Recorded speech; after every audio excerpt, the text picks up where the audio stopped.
Jeez. So the treasure is hidden, waiting to be discovered? If there ever was a treasure, it's been lost for 600 years. Anyway, we're supposed to be investigating a serial killer, not a medieval treasure trove. But maybe that's what the clown and his accomplices are after. Maybe this manuscript is the key. You'd better leave it here for safekeeping. Think about it, George. One guy's already died for it, as you said yourself. Besides, that parchment is fragile. Okay, I'm convinced. You keep hold of it. What are you doing to help trace the killer clown? Research, George. Yeah? You have a copy of the clown's yearbook? I have a telephone and lots of contacts. Oh, well, did you find anything useful? Not yet. I'm employing my first and most useful weapon. What's that? Patience. Oh, I've heard of that. Isn't it a substitute for decisive thinking? Have you found out any more about the murders? Well, it may be nothing, but both the clown's victims visited Paris earlier this year. When? The second week of July. They were both here at the same time. Did they meet? I don't know, but I can't imagine it was coincidence.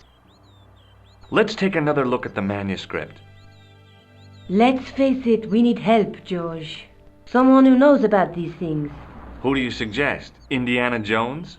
I know a guy who specializes in medieval studies. His name is Lobino. Huh. Some stuffy old fossil who gets horny over ancient relics, I suppose. Far from it. Andre isn't the stereotypical professor you have in mind. Where can I find this Lobino guy? At the Kroon Museum. I'll give you the address. There's a woman looking at her reflection in a mirror, but the reflection has 3 hideous faces. She reminds me of the wicked queen in Snow White. She was the one who said mirror, mirror on the wall, wasn't she? She made me cry so much when I was a kid, Mom carried me out of the movie theater. She didn't frighten me in the least. Like I said, I was only a kid.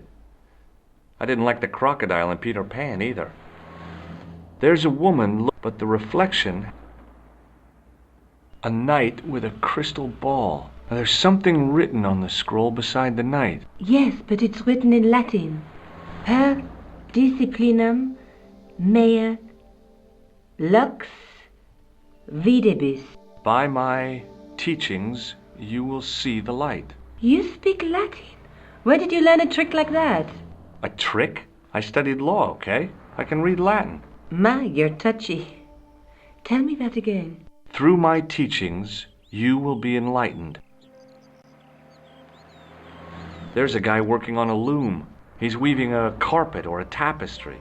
Or a duvet cover. It's a clue to a place, I reckon. Somewhere famed for weaving and ships. Where folk live in barrels? It beats copper boxes. There's a guy with a sword and a bull. The only mythological bull I know of is the Minotaur, but he was only half bull.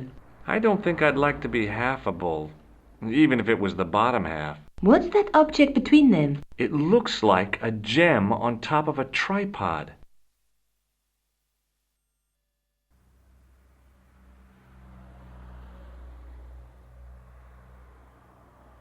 I found this in the killer's room. What is it, a credit card? ID, Thomas Merlin, of the Gruber Electronics Corporation. Never heard of him, or the company.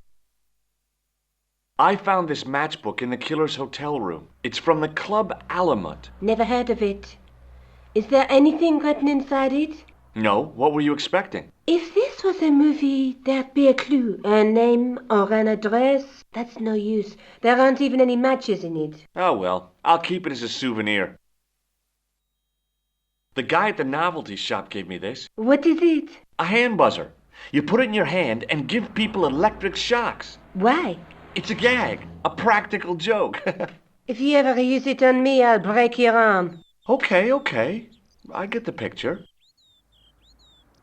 Maybe I'll check out the Kroon Museum. I'm sure you'll find it useful, George.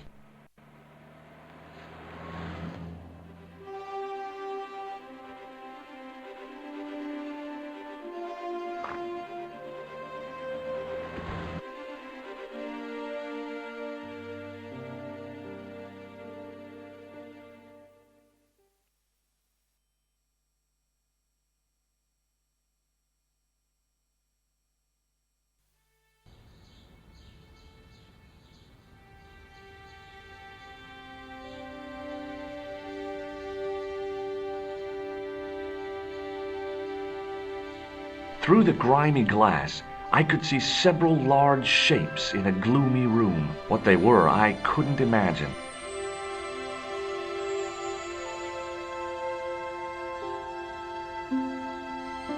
A real macho guy would have plunged straight into the spiky, scratchy bushes. Not me.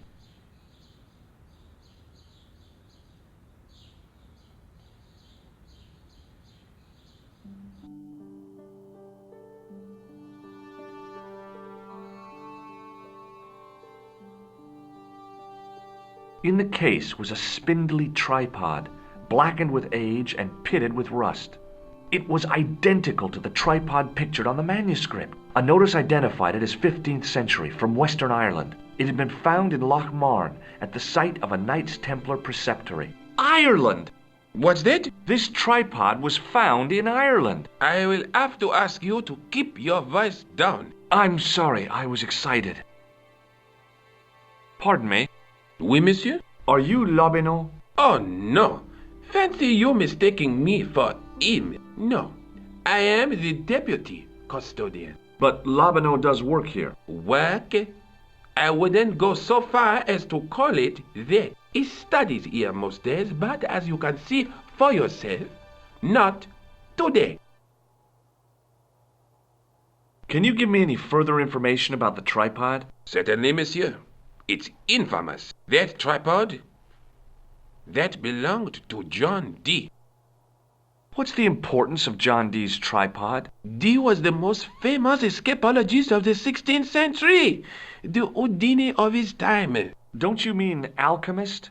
Escapologists use ropes, chains, and handcuffs, not tripods. Well, whatever he was, that is the tripod he used in his experiments. What kind of experiments did John Dee perform with his tripod? Oh, the usual. Didn't you study chemistry at school? Yeah, but we skipped over thaumatology. Can I take a closer look at the tripod? What? Get it out of the case? Ah, no! That tripod is protected by a sophisticated surveillance system. How sophisticated? A painfully loud alarm bell. How is the alarm bell triggered? By the slightest pressure on or movement of any part of the case wherein that tripod is situated. It strikes me that to call your alarm system sophisticated is, well, stretching the truth a little. It has never failed yet. The sophistication is in its simplicity. Do you know anything about the Knights of the Temple? No, sir. Not a sausage. The sign on the tripod says it was found at a Templar preceptory. It does? Yeah. It doesn't mention John Dee at all. Most remiss. You don't know anything about the tripod, do you? No, I don't. I never had much of a start in life, you see. I owe what little education I gained to my uncle. He was an optician, but he also doubled as the village school teacher. He taught me the alphabet. Well, 19 letters of it. The bottom row of the chart was too small even for him to read, so he left them out. Why don't you start over and enroll for adult education? You know, I never thought of that. Do you think if I studied hard and did all my homework, I could be a professor of history? At your age? Dream on. Do you know anything about medieval manuscripts? Not me, monsieur. I am no scholar, though people often mistake me for one. It is the uniform, I guess. They see the clothes. They are impressed. And they ask you to park their cars? They ask me to park the...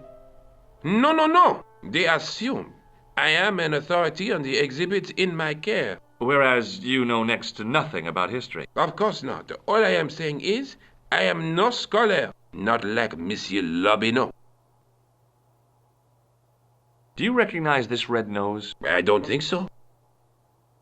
Do you recognize the man in this photograph? No, monsieur. I guess not. Do you recognize this ID pass? No. Have you ever heard of the Club Alamut? Oh, no. I don't frequent places like that. What do you make of this tissue? It is absolutely disgusting, monsieur. Would you like to shake my hand? Not while I'm on duty, monsieur. What does this tool mean to you? That belongs in a museum. Pardon? It is a priceless historical artifact, if I am not mistaken. No, it's a plain old tool for lifting drain covers. Thanks for your help. I tried to sneak my hand inside while the guard wasn't looking, but the case was locked. The case contained some fragments of pottery. They looked to me like broken flower pots. Above them, a sign read, L'âge paléolithique.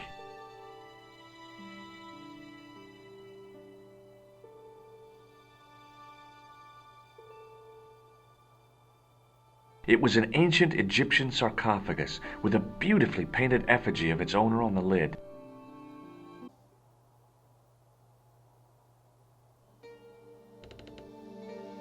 Leave it alone. That closet is over 3,000 years old. Closet? It's a sarcophagus. I was no desecrator of tombs.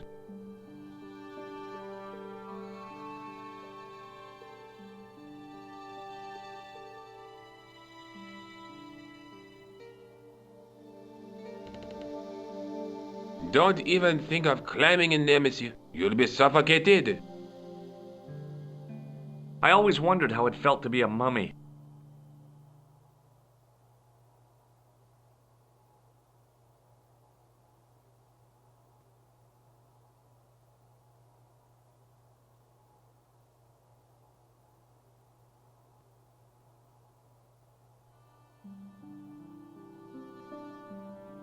Touching an object as rare and beautiful as that would have been the act of a barbarian.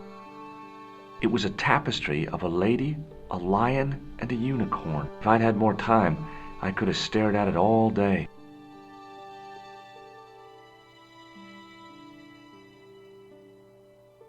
The case contained the tripod shown on the manuscript.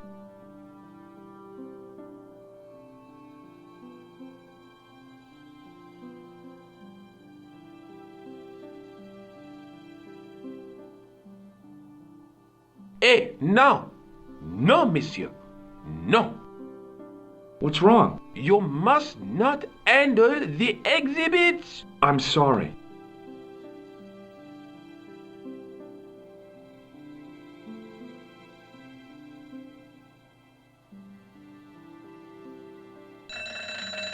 As I reached toward the display case, a shrill piping filled the air. I froze, then tried to get myself together and act nonchalantly. Now, what did I tell you about touching the exhibits? Was it you can touch all you want so long as your hands are clean? Not quite, monsieur. It was do not touch, not ever. Oh yeah, that was it.